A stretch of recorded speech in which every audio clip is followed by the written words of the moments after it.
Hey team, today I want to dive into this somewhat curly, somewhat convoluted discussion that is cholesterol.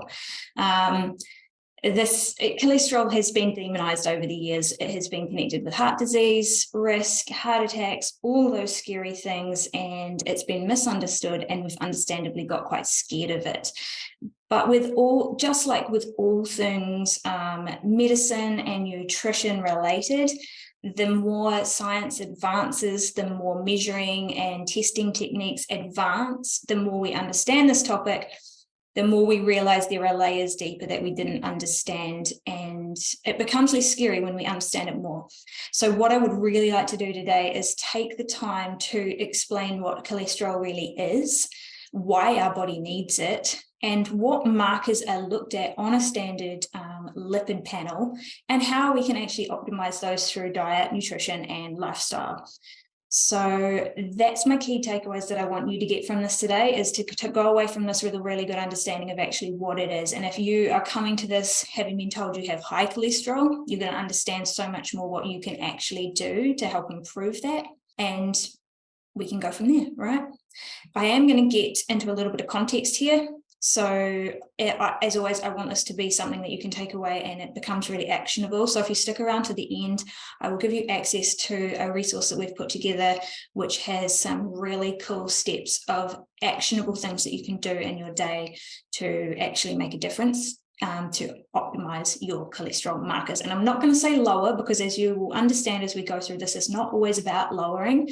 It's actually about optimizing the balance of and understanding them a little better.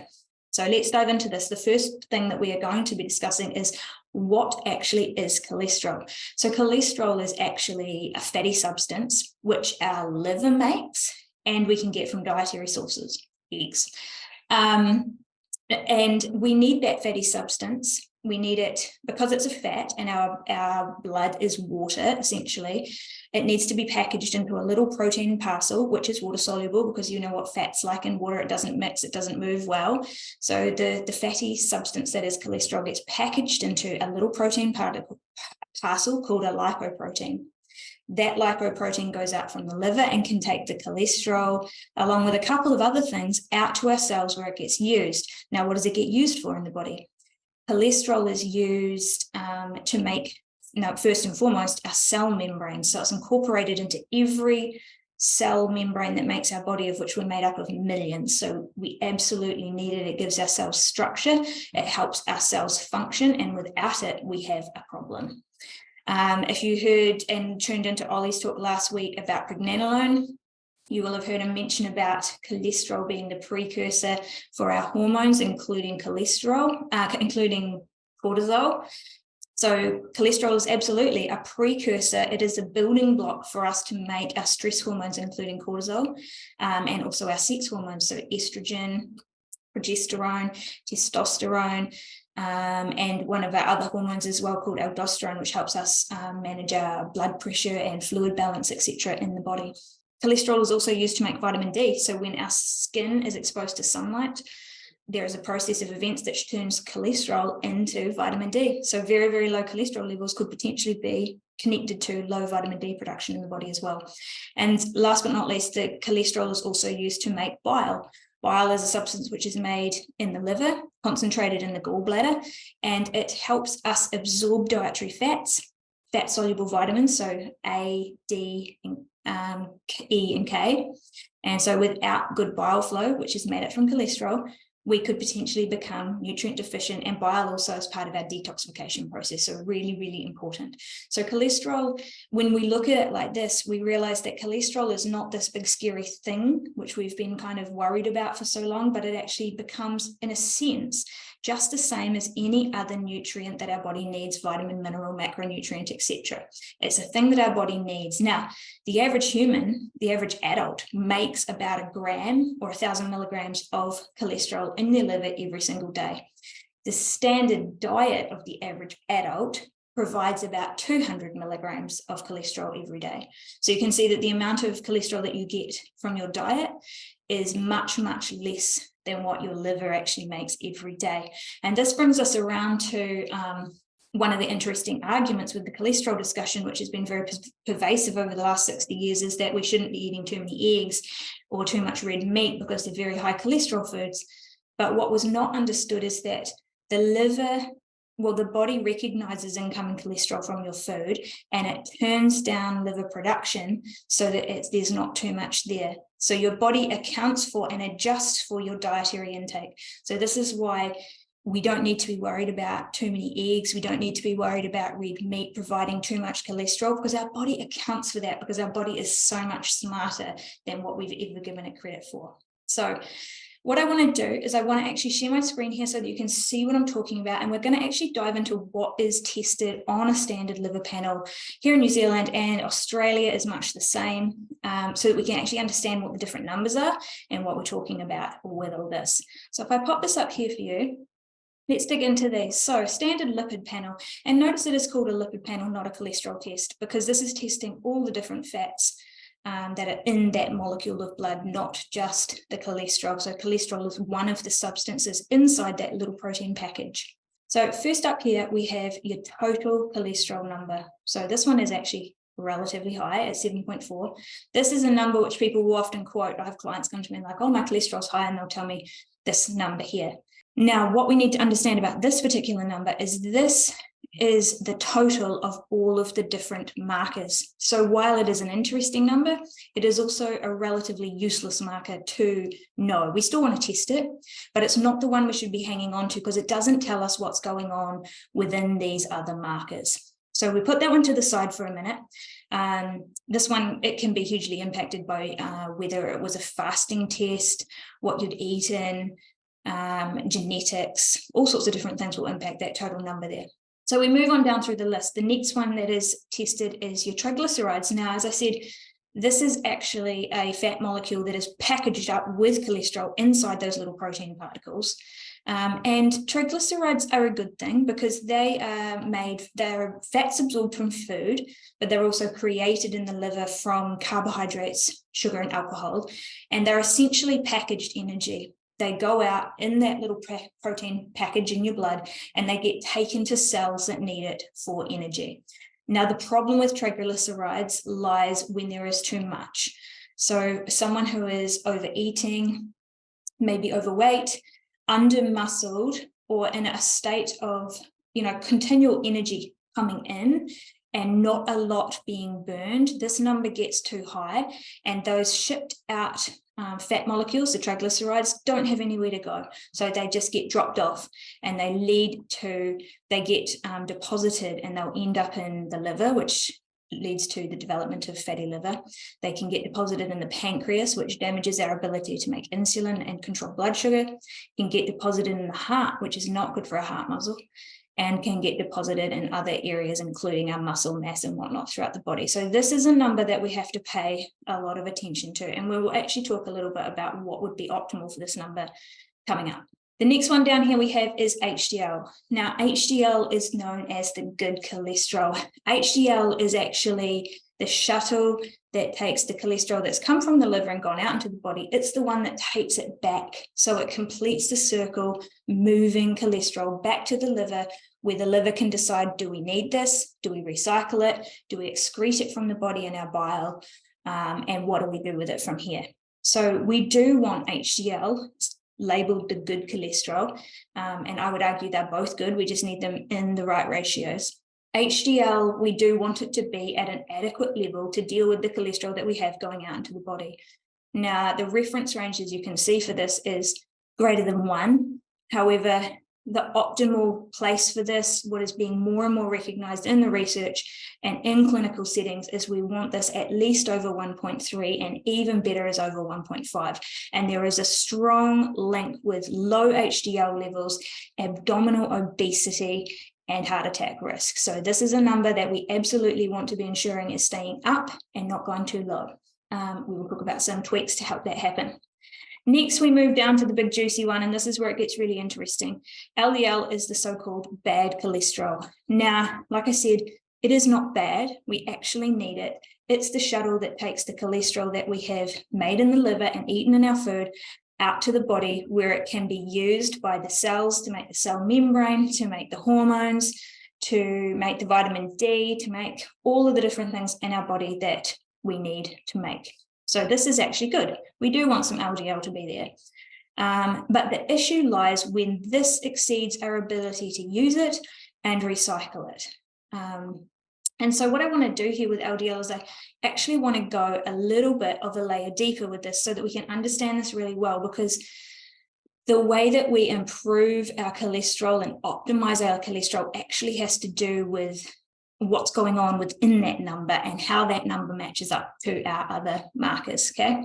So the layer deeper with LDL cholesterol, and what was not known through all the years of the cholesterol discussion and just trying to get it lower, lower, lower, is that LDL comes in a whole lot of different forms. Now, there are what are known as small, dense LDL particles. They're very, very small. They're easily oxidized or damaged, and they are the ones which are more linked to artery damage, etc., because they can get into and damage the little cells that line the walls of our arteries, okay? So those small, dense LDL particles are a problem. But there is also these other LDL particles which are called large, fluffy, buoyant LDL particles. They're bigger and bouncier, basically, and those ones are not associated with an increased risk of plaque and artery damage. So when that LDL is tested on that standard panel, what it gives us is a reading of the total without any indication of whether they're small, dense, or whether they are large and fluffy. So it could be that your LDL sits naturally higher, but you have the bigger, buoyant, non-dangerous LDL particles, or it could be that your cholesterol, your LDL sits higher and you have a large amount of the small, dense ones, which is a problem. So we really need to be looking at how can we tell whether the particles are the small, dense ones or whether they are the large, fluffy ones, because that's the one that actually impacts our, health in the long term.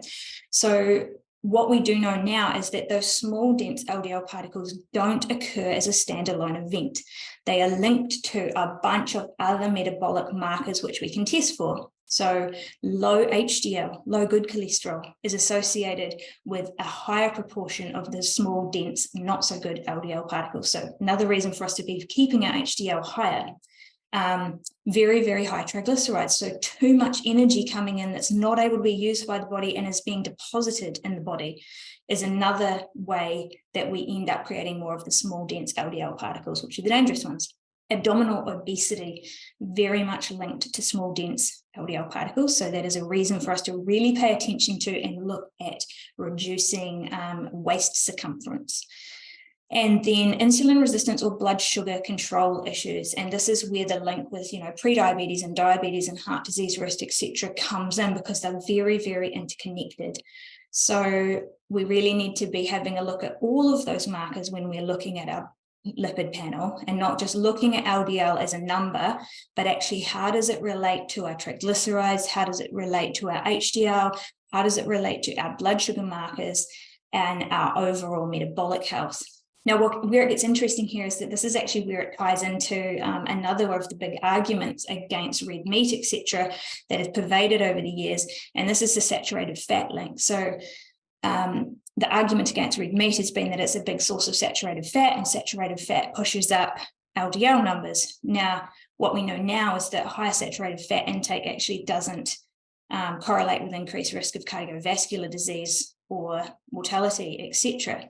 So there's a break in the system, isn't there? Because if the saturated fat pushes up the LDL, but that doesn't mean higher heart attack or disease risk, there must be more to the LDL story. And that is because saturated fat helps us to build those big, fluffy, buoyant LDL particles, which are actually quite useful. So again, this is a reason why eating more red meat in the context of a healthy diet where we have good blood sugar control and good carbohydrate intake that's managed with our energy output and whatnot is actually safe and actually beneficial, because if we take out red meat from the diet, then we have an issue. It has to be replaced with something. And more often than not, what that will be replaced with is carbohydrates. Carbohydrates upset the blood sugar balance, which can lead to the weight gain, which can lead to the development of those small, dense LDL particles. So you can see how this is very circular. And the body is cool like that. Nothing functions in and of itself. Everything is interconnected. So if we're wanting to optimize one thing, to know there's going to be a flow-on effect. So when you go and get your cholesterol tested by your GP, you'll get those standard numbers, which I showed you. And what is typically focused on is either that total cholesterol number or the LDL number. And this is where statin medications come in. So statins are the cholesterol lowering medications. Now, the cholesterol lowering medications, unfortunately, do not only lower LDL, they also lower HDL.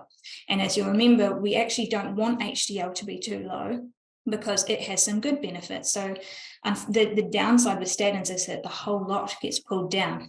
Now, if we look at this through a dietary perspective, we can actually increase our HDL and improve and optimize our LDL and get a better outcome overall, rather than just lowering. And there's really interesting research coming out now. In fact, there's a recent study that was published in the Journal American Heart Association or something. I'm trying to remember it now, but it's a very recent one. And it actually showed that very, very low cholesterol levels, in particular, very, very low LDL levels, which can occur with statins, actually there's a U-shaped curve with heart disease risk. So at very, very low levels, risk increased, and at very, very high levels, risk increased. And there was a sweet spot in the middle. And yet if you do a little bit of Googling on cholesterol, etc., the overwhelming discussion is that lower is better, and there's no limit that is too low. And yet the research now is showing that that's actually not the case. We do run into a danger zone when we're taking our cholesterol too low. And that's understandable when we start to think about what that cholesterol does for us. It's actually a key nutrient that our body needs. So if we're just lowering it, we're going to run into a little bit of a problem. So a couple of take homes for you within all this. I know I've gone quite deep. So hopefully you're still with me and you are finding this useful, helpful, and something that you can take away to understand a little bit better. So the key things we want to focus on are triglycerides. Triglycerides is associated with fat deposition throughout the body. They increase our chances of having those small, dense, dangerous LDL particles, and we need to be paying attention to them because they also increase inflammation and the whole cascade that is metabolic syndrome. So triglycerides, really the number we should be looking for. And if we put this panel back up so you can see what I'm talking about here, this number here, the number we should be looking for, at least on a fasted, it needs to be a fasted cholesterol panel, is 1.2 or a little bit under. So this one, being it is a fasted test, was too high. This is a sign of too much energy going in and not enough muscle and whatnot to uptake that energy. So this is there getting deposited in the liver, in the tissues, in the body, and causing a problem. The next one we want to be looking at is our HDL, and we want this, we can see the reference range here is greater than 1. And like I said before, the research now, clinical evidence is really showing that greater than 1.3 and 1.4 is even better. And the things which help to get the HDL up are things we have in our control. It is exercise, in particular resistance training and strength building exercise, which build muscle. And it is quality of food. So it's your colorful fruits and vegetables. It's your antioxidant, anti-inflammatory foods. It's keeping your refined carbohydrates down. And it's really good protein sources that help to optimize that HDL number. And just one more point on that before we kind of get into where we're, the resource which I can give out here is with your LDL as well. What I've seen with all of the clients that I've had through my own personal practice and through the Body Reset program, looking at these numbers, is that when you make the tweaks with diet and lifestyle, you can have huge impact on cholesterol markers. And the one that I see change a lot is actually that LDL marker, which is the one we do want to pay a lot of attention to. And the one that really makes a difference there, again, is that resistance training. And part of that is that our muscle mass is very sensitive to cholesterol. And when we have more muscle mass, our body doesn't need as much to get the message across. And so we can down-regulate production and the amount that is sent out and use what is being sent out a whole lot better when we have better muscle mass. So a really good nudge there to get a little bit of resistance training into your day. All right. That's the nuts and bolts of that. This is a huge topic. There are layers and layers and layers that we could go into here, and I could talk to you all day, but I won't keep you any longer. What I want you to understand here is cholesterol is important. It's not about dropping. It is about optimizing it for you and understanding those different markers.